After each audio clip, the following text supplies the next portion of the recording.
முன்னிட்டு அமுதக்கரங்கள் என்ற தலைப்பிலே தினந்தோறும் நிகழ்ச்சிகளில் 1000க்கும் மேற்பட்டோர்களுக்கு காலை சிற்றுண்டி வழங்கிய நிகழ்ச்சி இன்றைக்கு 155,000 திருவிக்கா நகர் பகுதியில் இன்றைக்கு காலை சிற்றுண்டியை வழங்கியிருக்கின்றோம். இந்த இனிய நிகழ்விலே சட்டப்பேரவைக்கு 1000 இந்த பகுதியுடைய பகுதிகளை செயலாளர் சட்டக்கலை சீதா ரோய் மற்றும் மாநகராட்சி மாமன்ற சரண் ஆகியோர் பங்கேற்கின்றனர். இந்த நிகழ்வுக்கு மக்களுடைய காலையிலே சிற்றுண்டி வழங்குவது அவருக்கு மிகப்பெரிய உதவியாக இருக்கிறது. இன்றைக்கு பிறநாளை முன்னிட்டு வழங்கப்படுகின்ற சிற்றுண்டியை பெறுகின்ற மாண்புமிகு தமிழகத்தின் முதல்வர்கள் பல்லாண்டு பொருளாதார நோய் நொடி இல்லாமல் நலம் பெற்று வாழ்வாழ்வாக இயற்கையும் நிறைவு. சரி, எதிர்கட்சி தலைவர் தமிழ்நாடு முழுவதும் இந்த நடைப்பயணம் மேற்கொண்டிருக்காரு. பேர் கரெக்டான பேசுவாங்க. நடைப்பயணம் தான் சார், அது கரெக்டான பேசுவாங்க.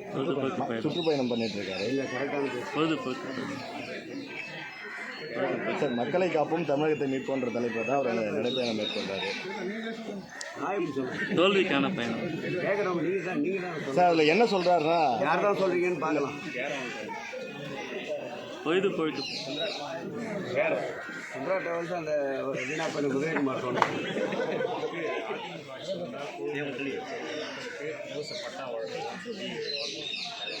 என்ன 10ஆண்டு ஆட்சி போச்சு வாக்குறுதி.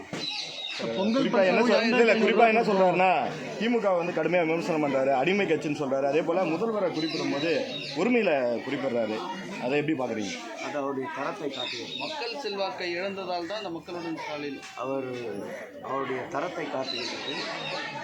அடிமை இயக்கம் யார் நடத்துகிறார்கள் என்பது அவர்களுக்கே புரியும்.